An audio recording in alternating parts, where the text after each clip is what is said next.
നമസ്കാരം, സിറ്റി ന്യൂസിലേക്ക് സ്വാഗതം. റമദാൻ മാസത്തിൽ വഴിയോര നോമ്പ് തുറയൊരുക്കി താഴെച്ചൊവ്വ SYS SK SSF പ്രവർത്തകർ. താഴെച്ചൊവ്വ SYS SK SSF ശാഖാ കമ്മിറ്റിയുടെ നേതൃത്വത്തിലാണ് റമദാൻ മാസ വഴിയോര നോമ്പ് തുറ സംഘടിപ്പിച്ചത്. യാത്രകളിൽ നോമ്പു തുറക്കാൻ സാധിക്കാത്തവർക്കായാണ് വഴിയോര നോമ്പു തുറക്കുള്ള അവസരം ഒരുക്കിയത്. കുടിവെള്ളവും ലഘുഭക്ഷണവുമാണ് വിതരണം ചെയ്തത്. വരും ദിവസങ്ങളിലും വഴിയോര നോമ്പു തുറക്കുള്ള അവസരം ഒരുക്കുമെന്ന് സംഘാടകർ അറിയിച്ചു.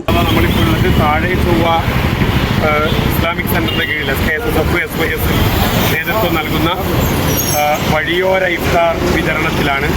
മാഷാഅല്ലാഹ്, നൂറുകണക്കിന് വാഹനങ്ങൾ കോഴിക്കോട് റൂട്ടിലേക്ക് പോകുന്ന താഴെച്ചൊവ്വ ഹൈവേയിൽ വെച്ചുകൊണ്ട് ഇവിടെയുള്ള സഹപ്രവർത്തകർ നമ്മുടെ നിസാം ഖാൻ്റെയും ഷബീർ ഖാൻ്റെയും അതുപോലെ സമീർക്കയുടെയൊക്കെ നേതൃത്വത്തിൽ, ഷഫീദിൻ്റെയൊക്കെ നേതൃത്വത്തിൽ, ഇവിടെ മുബശ്ശറിൻ്റെയൊക്കെ നേതൃത്വത്തിൽ വളരെ മനോഹരമായ രീതിയിൽ ഇവിടെ ഇഫ്താർ നടന്നുകൊണ്ടിരിക്കുകയാണ്.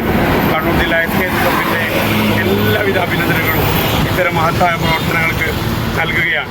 ജില്ലയിലുടനീളം പല ദിക്കുകളിലും ഇത്തരം പ്രവർത്തനങ്ങൾ നടത്തിക്കൊണ്ടിരിക്കുന്ന SKSFിൻ്റെ വിക്കായയുടെ എല്ലാ പ്രവർത്തകന്മാർക്കും ഹൃദയം നിറഞ്ഞ അഭിനന്ദനങ്ങൾ അറിയിക്കുന്നു. അസ്സലാമു അലൈക്കും. സമീർ, മുബഷീർ, ഷഹീദ്, നൈസാം, അബ്ദുൽ ഷുക്കൂർ, അസ്കർ, ഷാനി, ബഷീർ, മുസ്തഫ എന്നിവർ വഴിയോര നോമ്പുതുറയ്ക്ക് നേതൃത്വം നൽകി.